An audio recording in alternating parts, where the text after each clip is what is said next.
Good morning, students. Today we are going to discuss the remaining part of our lesson number 3, that is poverty as a challenge, यानी निर्धनता या गरीबी एक चुनौती. In this lesson today we are going to discuss the causes of poverty in India. India में जो गरीबी है उसके कारण कौन कौन से हैं. एंटी पॉवर्टी मेजर्स, हमारी गवर्नमेंट ने ऐसी कौन कौन सी पॉलिसीज़ को अडोप्ट किया है. एंटी पॉवर्टी मेजर्स यानी गरीबी हटाने के कौन कौन से स्कीम्स हैं वो इसके लिए लॉन्च की हैं. इसके अलावा प्रमोशन ऑफ इकोनॉमिक ग्रोथ यानी आर्थिक वृद्धि है उसको किस तरह से प्रमोट किया गया है. और इसके बाद में हम पढ़ेंगे टारगेटेड एंटी पॉवर्टी मेजर्स कि ऐसे कौन कौन से मेजर्स हैं, मापदंड हैं जिनको टारगेट किया गया है. तो सबसे पहले हम पढ़ते हैं कि poverty continues in India for a variety of reasons. These are कि ऐसे कई सारे कारण हैं जिनकी वजह से इंडिया में जो पॉवर्टी यानी गरीबी है वो आपकी बनी हुई है. फर्स्ट है आपका historically there was a low level of economic development under the British colonial administration prior to 1947. हमारा देश आपको पता है कि अंग्रेज़ों का गुलाम रहा है और जो ब्रिटिश कॉलोनियल एडमिनिस्ट्रेशन है उसके तहत हमारे यहाँ जो इकोनॉमिक लेवल है या इकोनॉमिक ग्रोथ है उसका लेवल काफ़ी कम रहा है 1947 से पहले. They discouraged traditional handicraft and also industrial development. इससे आपका कहता है कि ट्रेडिशनल हैंडीक्राफ्ट या जो इंडस्ट्रियल डेवलपमेंट है वो भी पिछड़ा था. रिड्यूसिंग जॉब अपॉर्चुनिटीज़, जो रोज़गार के अवसर हैं वो भी कम हुए थे. एंड इकोनॉमिक ग्रोथ, और आपकी जो इनकम ग्रोथ है या इकोनॉमिक ग्रोथ है वो भी कम रही थी. सेकंड है आपका the low level of economic development persisted for many years after independence. कि आज़ादी के बाद भी हमारा जो इकोनॉमिक डेवलपमेंट है उसका लेवल है वो काफ़ी लो रहा है. And due to the population increase, और दूसरा हमारे यहाँ पॉपुलेशन एक्सप्लोजन भी ज़्यादा हुआ है यानी जनसंख्या है वो भी हमारी काफ़ी तेज़ी से बढ़ी है. कहते हैं per capita income growth was low increasing poverty. और हमारी जो पर कैपिटा इनकम है यानी प्रति व्यक्ति जो आय है इसमें आपकी total income of the country को टोटल पॉपुलेशन से डिवाइड करके जो पर कैपिटा इनकम निकाली जाती है उसकी ग्रोथ भी काफ़ी लो रही है. इंक्रीजिंग पॉवर्टी, इसकी वजह से गरीबी है वो बढ़ती रही है. अगला है आपका the green revolution improved the opportunities in agriculture also in certain areas of the country. और आपका जो ग्रीन रेवोल्यूशन है उसे कहता है कि एग्रीकल्चरल डेवलपमेंट है आपका या अपॉर्चुनिटीज़ हैं एग्रीकल्चर में वो डेवलप हुई, लेकिन इसका जो असर है, इसका जो इफ़ेक्ट है वो कुछ सर्टेन एरियाज़ तक ही सीमित रहा. जैसे आपका पंजाब, हरियाणा या आपका वेस्टर्न उत्तर प्रदेश. इसके बाद फिर आगे बताता है the growth in population increase the number of job seekers who had to be content with low paying jobs in urban areas. कहता है कि जनसंख्या बढ़ने से काम के जो चाहने वाले हैं उनका नंबर भी बढ़ा है, जॉब सीकर्स का नंबर भी बढ़ा है. और इस तरह से वो आपके अर्बन एरियाज़ में जो लो पेइंग जॉब्स हैं जिनमें कम वेतन मिलता है ऐसे कामों में इंक्रीज रहे हैं. लीडिंग टू पॉवर्टी, इसकी वजह से भी आपकी गरीबी कहता है बढ़ी है. Spreading to town and cities, और ये कहता है कि कस्बों और शहरों तक फैली है. अगला है आपका socio cultural. For example traditions and economic factors led to the extra expenditure which ultimately increase poverty. हमारा कहता है कि सोशियो कल्चरल या जो ट्रेडिशंस हैं वो और इसके साथ साथ इकोनॉमिक फैक्टर्स भी ऐसे रहे हैं जिससे हमारा खर्चा है वो ज़्यादा हुआ है, एक्स्ट्रा एक्सपेंडिचर ज़्यादा खर्चा हुआ है और इससे भी आपकी जो गरीबी है वो बढ़ी है. फिर इसमें नेक्स्ट आपका आता है there is unequal distribution of land and other resources. कि हमारे कंट्री में जो ज़मीन है, लैंड या अदर रिसोर्सेज हैं, इकोनॉमिक रिसोर्सेज, उनका अनइक्वल डिस्ट्रीब्यूशन है. एक तरह से हम यूँ कह सकते हैं कि असमान उनका वितरण है. कुछ लोगों के हाथ में काफ़ी ज़्यादा ज़मीन या काफ़ी ज़्यादा इकोनॉमिक रिसोर्सेज हैं, जबकि एक मेजॉरिटी ऑफ पॉपुलेशन ऐसी भी है जिनके पास इकोनॉमिक रिसोर्सेज या दे आर लैंडलेस, वो बिल्कुल भूमिहीन हैं। कहता है that is why there are large income inequalities also, और इस वजह से जो इनकम इनइक्वलिटीज़ हैं वो भी कहता है कि आपकी काफ़ी ज़्यादा बढ़ी है। नेक्स्ट इसमें आता है फिर land reforms have not been properly implemented, कि जो ज़मीन से संबंधित सुधार हुए हैं, लैंड रिफॉर्म्स हुए हैं, उनको भी प्रॉपर इम्प्लीमेंटेशन उनका नहीं हो पाया है, यानी सही रूप से वो लागू नहीं हो पाए हैं। And lack of advocate land resources, और पर्याप्त जो आपके ज़मीन से संबंधित संसाधन हैं उनका भी अभाव रहा है। Is also a reason for many peoples to be poor, काफ़ी ज़्यादा लोगों के गरीब रहने में कहता है कि ये unequal distribution of land and property है, ये भी आपका एक रीज़न रहा है।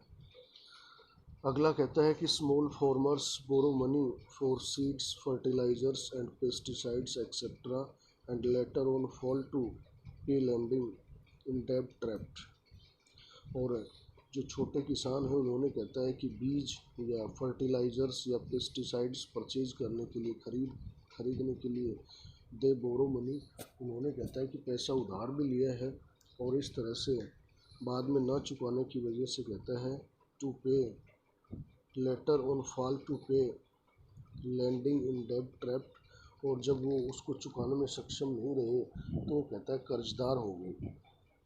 इसके बाद कहता है कि this high level of indebtedness is both the cause and effect of poverty, ये आपका कहता है कि इनडेप्टनेस यानी एक तरह से कर्जे में दबे होने की वजह से जो किसान हैं ये भी एक कारण रहा है, और it is also cause and effect of poverty, गरीबी का एक कारण और प्रभाव भी रहा है। नेक्स्ट आपका फिर इसमें आता है anti poverty measures in India, कि हमारी सेंट्रल गवर्नमेंट या जो स्टेट गवर्नमेंट्स हैं उन्होंने कौन कौन से ऐसे मापदंड अपनाए हैं गरीबी को दूर करने के लिए, गरीबी को कम करने के लिए।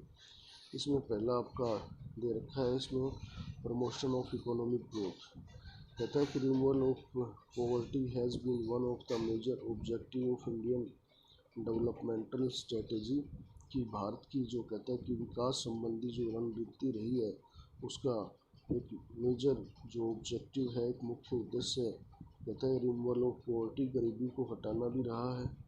The current anti poverty strategy of the government is based on following to objectives, हमारी कहता है कि वर्तमान में एंटी पॉवर्टी जो स्ट्रेटेजी रणनीति है सरकार की, उसमें कहता है कि 2 ऑब्जेक्टिव्स इसके निर्धारित किए गए हैं। पहला इसमें है आपका प्रमोशन ऑफ इकोनॉमिक ग्रोथ, यानी जो इकोनॉमिक ग्रोथ है आपकी आर्थिक वृद्धि है उसको बढ़ावा देने का प्रयास किया गया है। कहता है कि the government has promoted economic growth during the last few years, पिछले कुछ सालों से हमारी सरकार ने कहता है कि इकोनॉमिक ग्रोथ है उसको प्रमोट किया है, और economic growth was low till the 1980s, 1980 तक हमारा जो इकोनॉमिक ग्रोथ है वो काफ़ी कम रहा है, but has increased significantly since then causing significant poverty reduction, लेकिन इसके बाद में कहता है कि गरीबी हटाने के काफ़ी सारे प्रयास हैं या कई सारे प्रोग्राम्स हैं वो हमारी गवर्नमेंट ने लॉन्च किए हैं। There is a strong linkage between economic growth and poverty reduction, कहता है कि एक स्ट्रॉन्ग जो लिंक है वो बनाया गया है इकोनॉमिक ग्रोथ और पॉवर्टी रिडक्शन यानी गरीबी को कम करने के लिए। Economic growth widens opportunities and provide the resources needed to invest in human development, आपकी जो इकोनॉमिक ग्रोथ है उसने कहता है कि अवसरों को बढ़ाया भी है और रिसोर्सेज भी प्रोवाइड करवाए हैं एक तरह से ह्यूमन डेवलपमेंट के लिए, या ह्यूमन डेवलपमेंट सेक्टर में भी आपका जो इन्वेस्ट है वो गवर्नमेंट ने ज़्यादा किया है। High economic growth encourage people to send their children, including the girl child, to school with the hope of the better economic returns from investing in education.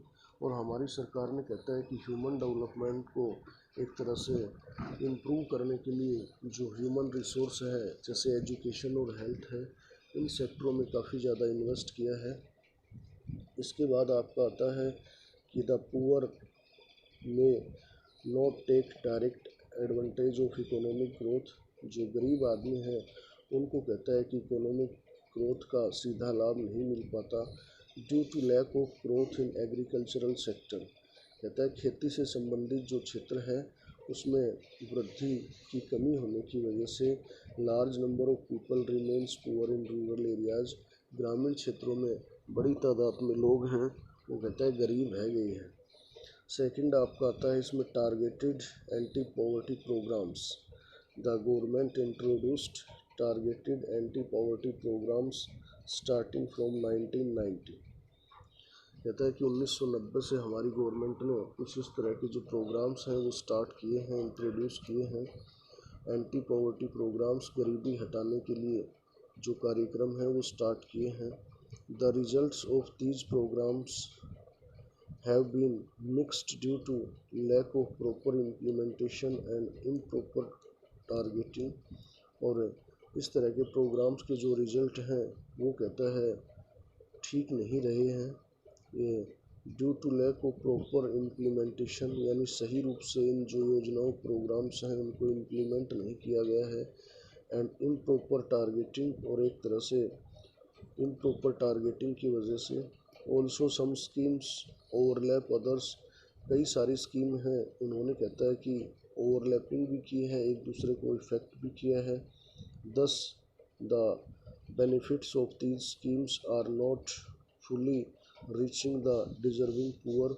और इस तरह से इन जो प्रोग्राम्स हैं उनका जो सीधा सीधा लाभ है वो डिजर्विंग पीपल यानी जिन लोगों को ज़रूरत है उन तक नहीं पहुंच पाया है।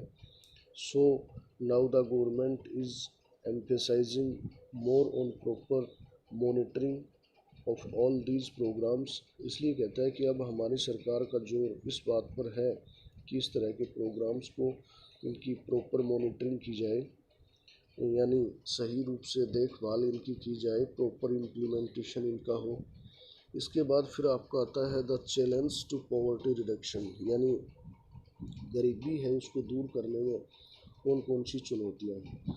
तो कहता है कि poverty reduction is still a major challenge in India. भारत में अब भी कहता है कि गरीबी हटाना एक बड़ी चुनौती है due to the wide differences between regions as well as rural and urban areas.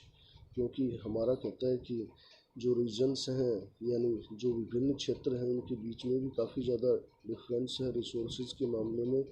और इसके अलावा रूरल और अर्बन एरियाज़ में भी जो इनकम सोर्सेज हैं या जॉब अपॉर्चुनिटीज़ हैं उनका भी काफ़ी ज़्यादा डिफरेंस है।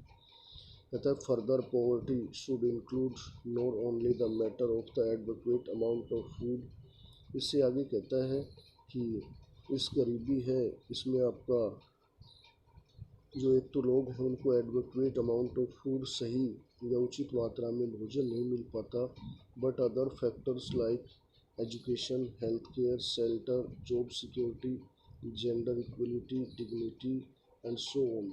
बल्कि इसके साथ साथ कहता है कि लैक ऑफ प्रॉपर फूड के साथ साथ और भी कई सारी प्रॉब्लम्स हैं, जो फैसिलिटीज़ हैं वो लोगों तक नहीं पहुंच पाती हैं। कई सारी प्रॉब्लम्स को उनको फेस करना पड़ता है, जैसे आपका एजुकेशन है, हेल्थ केयर है, शेल्टर है, जॉब सिक्योरिटी है या जेंडर इक्वलिटी है। इसके बाद कहता है कि to give us the concept of the human poverty, these give us the concept of human poverty. और ये सारे रीज़न हैं ये हमें कहता है ह्यूमन पॉवर्टी का एक कंसेप्ट है वो प्रोवाइड करते हैं। In addition to anti-poverty measures, government should focus on the following to reduce poverty। कहता है कि एंटी पॉवर्टी मेजर्स के अलावा हमारी गवर्नमेंट है उसने कुछ ऐसे प्रोग्राम्स हैं जिनको भी फोकस किया है। पहला कहता है हायर इकोनॉमिक ग्रोथ। ये हायर इकोनॉमिक ग्रोथ के लिए जो हमारी इकोनॉमी है उसको डेवलप किया जा रहा है। यूनिवर्सल फ्री एलिमेंट्री एजुकेशन और सभी के लिए एक तरह से निःशुल्क जो आपकी एलिमेंट्री एजुकेशन है, प्राथमिक शिक्षा है, प्राइमरी एजुकेशन भी आप कह सकते हैं, ये इंश्योर की गई है। इसके अलावा कहता है डिक्रीज़ इन पॉपुलेशन ग्रोथ को भी कहता है कम करने की जो पॉलिसीज़ हैं वो गवर्नमेंट ने अपनाई है। इसके अलावा employment of women and weaker sections, जो गांव में गरीब परिवार हैं या महिलाएं हैं, उनको भी कहता है कि रोज़गार देने की कोशिश की गई है। सम इम्पोर्टेंट प्रोग्राम्स, आपके इसमें कुछ इम्पोर्टेंट प्रोग्राम हैं। तो इसमें सबसे पहले 1993 में इनिशिएट की गई थी, स्टार्टिंग इसकी की गई थी। ये आपका एक प्रोग्राम है प्राइम मिनिस्टर रोजगार योजना, PMRY, यानी प्रधानमंत्री रोजगार योजना भी आप इसको कह सकते हैं। इसमें अनएम्प्लॉयड यूथ जो रूरल और स्मॉल टाउन्स में हैं, इनको टारगेट ग्रुप बनाया गया है। इसमें फिर आगे कहता है कि setting up of the self employment opportunities through industry, service and business routes. इसमें कहता है कि सेल्फ एम्प्लॉयमेंट अपॉर्चुनिटीज़ को, सेल्फ एम्प्लॉयमेंट वेंचर्स को स्टार्ट किया गया है, इंक्रीज़ किया गया है इंडस्ट्री, सर्विस या बिजनेस रूट्स के थ्रू। सेकंड फिर आपका इसमें आता है कि rural employment generation programme, REGP, 1995 में ये स्टार्ट किया गया था आपका। इसमें टारगेट ग्रुप बनाया गया है अनएम्प्लॉयड यूथ हैं रूरल एरियाज़ में, उनको कहता है to generate employment in rural areas. कहता है ग्रामीण क्षेत्र हैं उनमें एक तरह से रोज़गार के अवसर हैं वो जनरेट करने के लिए, and to develop entrepreneurial skill and attitude among rural unemployed youth. जो रूरल अनएम्प्लॉयड यूथ हैं उनके लिए कहता है कि जॉब अपॉर्चुनिटीज़ रूरल एरिया में इंक्रीज़ करने की इसमें कोशिश की गई है। इस तरह के प्रोग्राम्स हैं वो स्टार्ट किए गए हैं। अगला है आपका ये स्वर्ण जयंती ग्राम स्वराज योजना, 1999 में लॉन्च की गई थी, और इसमें आपके टारगेटेड ग्रुप्स हैं वो आपके पुअर फैमिलीज़ हैं रूरल एरियाज़ में, इनमें हैं। इसमें कहता है क्या क्या शुरू किया गया है कि organising the poor into self help groups, कि जो लोग गरीब लोग हैं उनको सेल्फ हेल्प ग्रुप्स यानी स्वयं सहायता समूह के रूप में संगठित किया गया है। Providing skill development opportunities, skill development opportunities उनको प्रोवाइड करने की कोशिश है वो की जा रही है। इसके अलावा credit linkage and the subsidies on the creation of marketing opportunities for products की मार्केटिंग अपॉर्चुनिटीज़ के लिए कहता है सब्सिडी है, गवर्नमेंट अपनी तरफ से हेल्प है वो प्रोवाइड करती है। और this scheme is now known as national rural livelihood mission. इस स्कीम को अब कहता है कि नेशनल रूरल लिवलीहुड मिशन, यानी राष्ट्रीय आपका ग्रामीण आजीविका मिशन के रूप में इसको नाम दिया गया है। अगली इसमें आती है आपकी प्रधानमंत्री ग्रामोदय योजना, 2000 में ये आपकी स्टार्ट की गई थी। इसमें आपके टारगेटेड ग्रुप्स हैं वो रूरल एरियाज हैं स्टेट्स के। इसमें कहता है कि achieve sustainable human development at the village level by providing central assistance to the states and union territories to certain basic minimum services like primary health, primary education, shelter, drinking water और electrification and nutrition. यानी central government है वो आपकी state governments को help करती है rural areas में एक तरह से जो जॉब अपॉर्चुनिटीज़ इंक्रीज़ करने के लिए। इसके अलावा जैसे जो बेसिक फैसिलिटीज़ हैं, मिनिमम सर्विस हैं, वो प्रोवाइड करने के लिए इसमें आपकी प्राइमरी हेल्थ है, प्राइमरी एजुकेशन है, शेल्टर है, ड्रिंकिंग वाटर है या इलेक्ट्रिफिकेशन और न्यूट्रिशन आपका शामिल है। इसके बाद आता है आपका अंत्योदय अन्न योजना, AAY। ये सन ईयर 2000 में स्टार्ट की गई है और इसमें टारगेट ग्रुप्स हैं वो पुअर फैमिलीज़ हैं अर्बन और रूरल एरियाज़ के। इसमें कहता है कि ensuring food security to the poorest of the poor by providing food grains at highly subsidised rates. इसमें कहता है कि गवर्नमेंट है वो फूड सिक्योरिटी इंश्योर करने का, जो गरीब लोग हैं उनके बीच में फूड सिक्योरिटी इंश्योर करने के लिए जो हाईली सब्सिडाइज रेट्स हैं उस पर फूड ग्रेन्स प्रोवाइड करती है। जैसे आपका 2 रुपये किलो, इसमें आपने देखा होगा जिनका पिंक राशन कार्ड होता है उनको 2 रुपये किलो गेहूँ और 3 रुपये किलो चावल है, ये हाईली सब्सिडाइज रेट पे हमारी गवर्नमेंट प्रोवाइड करती है। इसके बाद में फिर आपका इसमें दे रखा है कि Mahatma Gandhi national rural employment guarantee act मनरेगा, जिसके बारे में आपने पहले भी पढ़ा है। इसमें रूरल हाउस होल्ड्स को गवर्नमेंट है वो 100 डेज जॉब गारंटी देती है, और यदि गवर्नमेंट कहता है कि 100 डेज जॉब प्रोवाइड करने में सफल नहीं रहती है तो ऐसी सिचुएशन में उन लोगों को एक तरह से अनएम्प्लॉयमेंट जो वेजेस हैं वो हमारी गवर्नमेंट प्रोवाइड करने की कोशिश करती है। इसके बाद में फिर आपका इसमें जो क्वेश्चन है वो हम डिस्कस कर लेते हैं। Major reasons of poverty in India, पहला हमने जैसे पहले पढ़ा था low level of economic development है under British colonial administration. Next हमने पढ़ा था आपका low rate of India's economic growth after independence. अगला फिर हमने पढ़ा था लैक ऑफ लैंड रिसोर्सेज, यानी जो ज़मीन से संबंधित संसाधनों की कमी है। अगला फिर हमने पढ़ा था कि बैकवर्डनेस इन एग्रीकल्चर, कि हमारी एग्रीकल्चर सेक्टर में भी इतनी प्रोग्रेस है वो नहीं हो पाई है जितनी होनी चाहिए थी।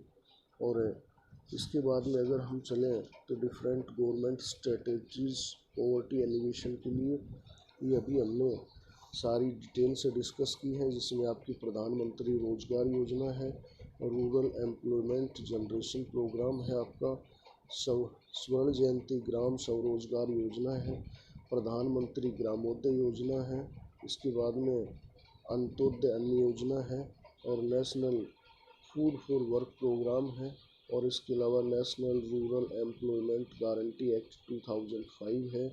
These are the main schemes, these are the main programs that are launched by the central government to reduce poverty or to remove poverty in rural as well as the urban areas. इसके बाद में आपकी जो state governments हैं वो भी अपने अपने स्टेट्स में अपने अपने लेवल पे जितने उनके पास रिसोर्सेज हैं उनके आधार पे जो रीजनल डिस्पैरिटीज़ हैं वो कम करने की कोशिश की जाती है। जैसे आपका तमिलनाडु है, उसमें AIADMK की जो गवर्नमेंट रही है उसने एक गरीब लोगों को लो रेट्स या हाईली सब्सिडाइज रेट्स पे जो फूड ग्रेन्स हैं वो पब्लिक डिस्ट्रीब्यूशन सिस्टम के तहत उनको प्रोवाइड करवाए जाते हैं। इसके अलावा जो नरेगा है, पहले ये 150 डिस्ट्रिक्ट्स में स्टार्ट की गई थी, लेकिन अब ऑल इंडिया में इसको इम्प्लीमेंट कर दिया गया है। And it guarantees 100 days of wage employment in a financial year to a rural house holds. कहता है कि ग्रामीण क्षेत्रों में लोगों को 100 दिन का रोज़गार देने के लिए जो सरकार है एक तरह से वो इस तरह की फैसिलिटीज़ अवेलेबल करवाती है। Whose adult members volunteer to unskilled manual work, और इसमें आपका अनस्किल्ड जो मैनुअल वर्क है वो प्रोवाइड करवाने की कोशिश सरकार करती है। आपने देखा होगा गाँव में जोड़ वगैरह खुदाई की जाती है या फिर और जो डैम कंस्ट्रक्शन वगैरह की एक्टिविटीज़ वो भी की जाती हैं। अगला कहता है कि according to this schemes will initially be started in 200 districts, later on the scheme will be extended to 600 districts. और ये स्कीम पहले 150 या 200 ज़िलों में स्टार्ट की गई थी और बाद में कहता है कि इस स्कीम को अब 600 डिस्ट्रिक्ट्स हैं उसमें आपका स्टार्ट कर दिया गया है। If an applicant is not provided employment within 15 days, यदि कहता है कि 15 दिन में किसी आदमी को इसमें गवर्नमेंट रोज़गार है वो अवेलेबल नहीं करवा पाती है, कहता है कि then he or she will be entitled to a daily unemployment allowance, तो कहता है कि उसको सरकार के द्वारा आपका अनएम्प्लॉयमेंट अलाउंस है वो दिया जाता है। अब हम इस लेसन की जो टर्म्स टू नो यानी इम्पोर्टेंट टर्म्स हैं इनके बारे में हम पढ़ लेते हैं। तो इसमें आपका सबसे पहला है इसमें ये caloric requirement, the quantity of food that is capable to producing the required amount of energy needed by a normal person. इसमें कहता है कि एक नॉर्मल पर्सन को जितनी भी कैलोरीज की रिक्वायरमेंट होती है वो कैलोरीज हैं वो प्रोवाइड करने की through the quality of food जो गवर्नमेंट है वो कोशिश करती है।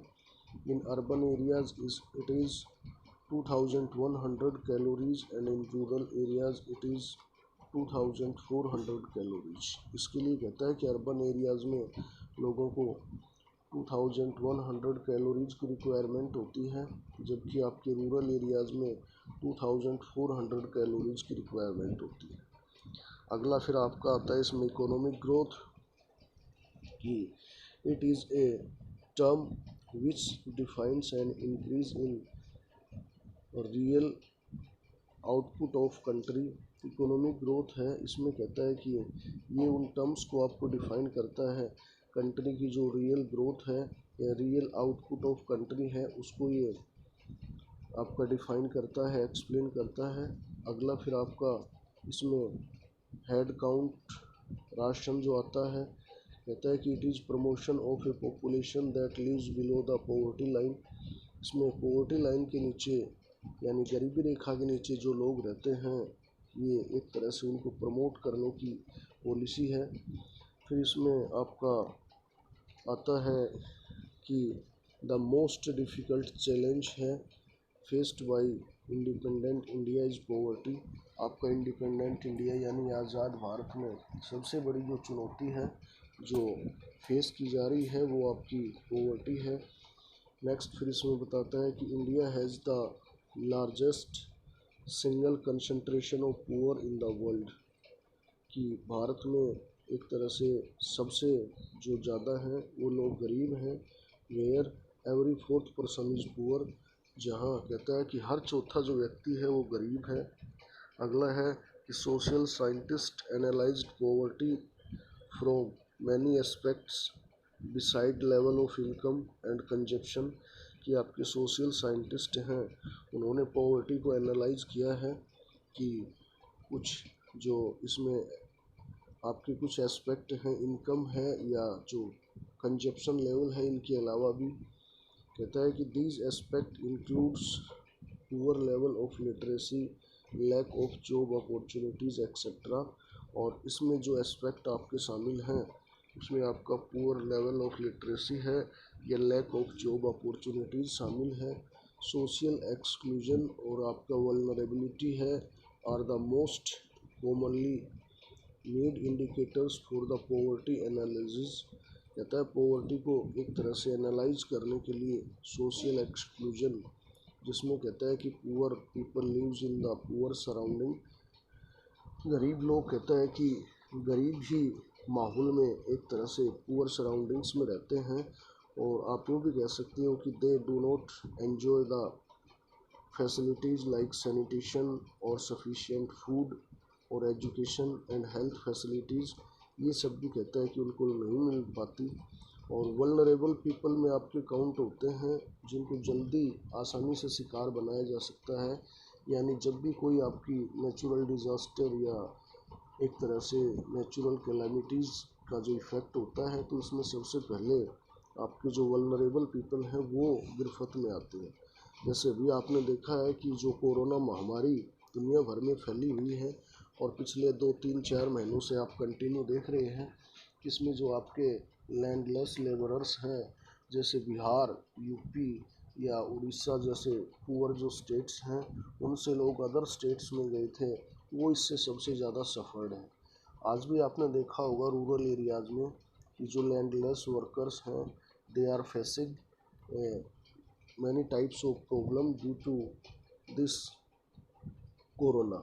इस कोरोना की वजह से जो गांव में जो भूमिहीन लोग हैं या जो लैंडलेस लेबरर्स, भूमिहीन मजदूर आप जिनको कह सकते हो, वो कई तरह की जो प्रॉब्लम्स हैं उसको फेस कर रहे हैं। अगला है आपका surveys for determining poverty lines are carried by the national sample survey organisation.